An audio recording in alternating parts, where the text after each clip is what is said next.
मैं हूं शाहबाज, आपका कानूनी दोस्त। आज हम एक बहुत महत्वपूर्ण और संवेदनशील कानूनी विषय पर बात करने वाले हैं। म्यूचुअल कंसेंट डाइवोर्स यानी आपसी सम्मति से तलाक।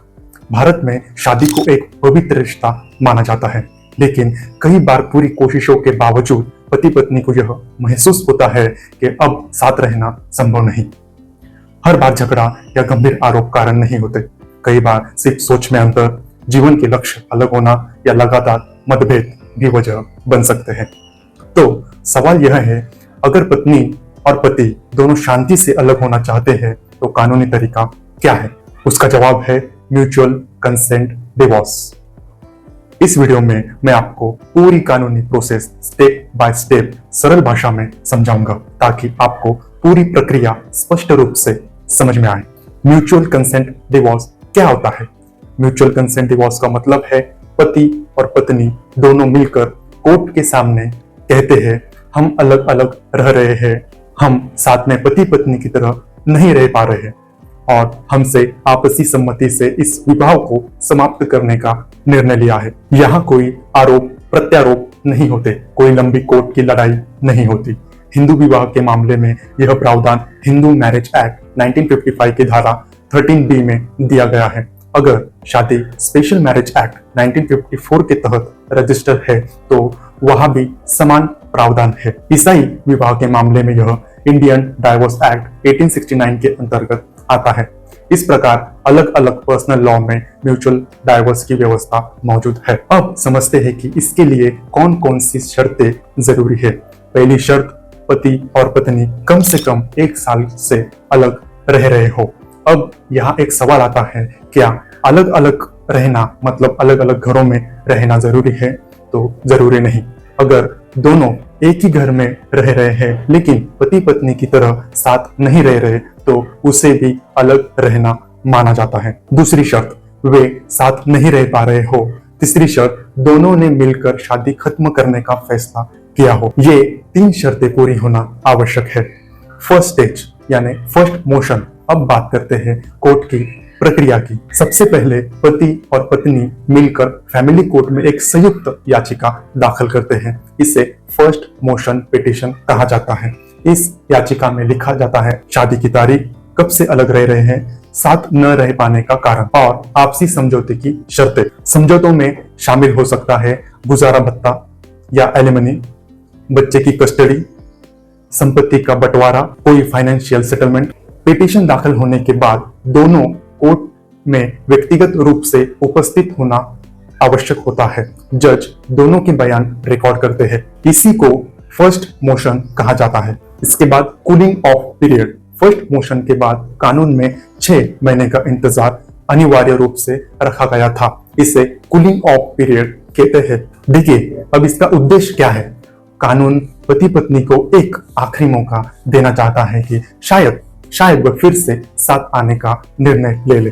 लेकिन सुप्रीम कोर्ट ने अमरदीप सिंह वर्सेस हरवीन कौर के मामले में स्पष्ट किया कि 6 महीने की अवधि हर केस में अनिवार्य नहीं है। अगर कोर्ट को लगता है कि सभी मुद्दों पर समझौता हो चुका है, सुलह की कोई संभावना नहीं है और प्रतीक्षा करना केवल समय की बर्बादी होगा, तो कोर्ट इसे 6 महीने की अवधि को माफ कर सकता है। अब सेकंड स्टेप, सेकंड मोशन। 6 महीने के बाद या अगर अवधि माफ हो जाए तो उससे पहले दोनों पक्ष फिर से कोर्ट में उपस्थित होते हैं। इसे सेकंड मोशन कहते हैं। यहाँ जज दोबारा पूछते हैं कि आप अभी भी तलाक चाहते हो?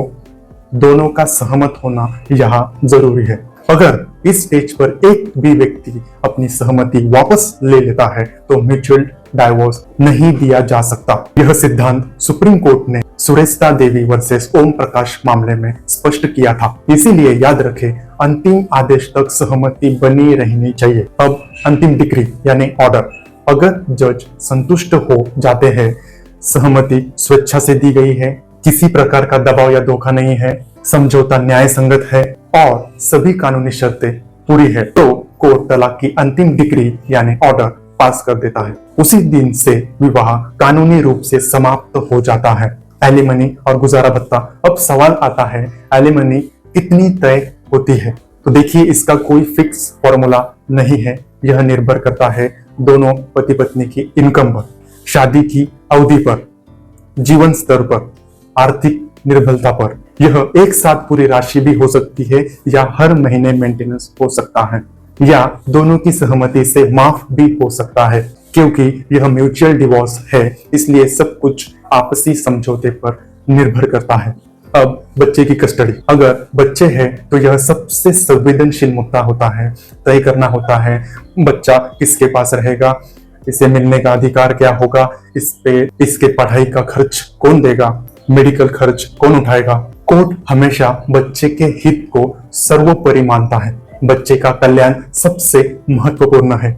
एक महत्वपूर्ण बात, अगर फर्स्ट मोशन के बाद एक पक्ष सेकंड मोशन पर उपस्थित नहीं होता या सहमति वापस ले लेता है तो म्यूचुअल डाइवोर्स संभव नहीं है। उस स्थिति में दूसरे पक्ष को कंटेस्टेड डाइवोर्स फाइल करना पड़ेगा। इसमें कहीं लंबा वक्त जा सकता है। इसीलिए म्यूचुअल डिवोर्स में अंतिम आदेश तक दोनों पति पत्नी का सहयोग जरूरी होता है। समय की बात करें तो सामान्य म्यूचुअल डिवोर्स में कम से कम 6 महीने का समय लगता है। अगर कूलिंग ऑफ पीरियड कोर्ट से माफ हो जाए तो 2 से 4 महीने में मामला समाप्त हो सकता है। यह कोर्ट के कार्यभार पर निर्भर करता है। कंटेस्टेड डाइवोर्स की तुलना में यह बहुत तेज और कम तनावपूर्ण प्रक्रिया है। तो निष्कर्ष यही है, म्यूचुअल कंसेंट डाइवोर्स एक शांतिपूर्ण और सम्मानजनक तरीका है जो विवाह को समाप्त करने का, जब दोनों पक्ष ईमानदारी से महसूस करते हैं कि साथ रहना अब संभव नहीं है। इसमें लंबी कानूनी लड़ाई नहीं होती, चरित्र पर आरोप नहीं लगते और समय की भी बचत होती है। लेकिन इसे सावधानी पूर्वक और सही कानूनी सलाह के साथ करना चाहिए, क्योंकि एक बार डिक्री यानी ऑर्डर पास हो गई तो वह अंतिम और बाध्यकारी होती है। आपके कानूनी प्रश्न आप कमेंट में पूछ सकते हो। वीडियो पसंद आए तो लाइक करिए, शेयर कीजिए और ऐसे कानूनी वीडियो के लिए चैनल को सब्सक्राइब कीजिए। मिलते हैं अगली वीडियो में, तब तक स्वास्थ्य का ध्यान रखिए। धन्यवाद।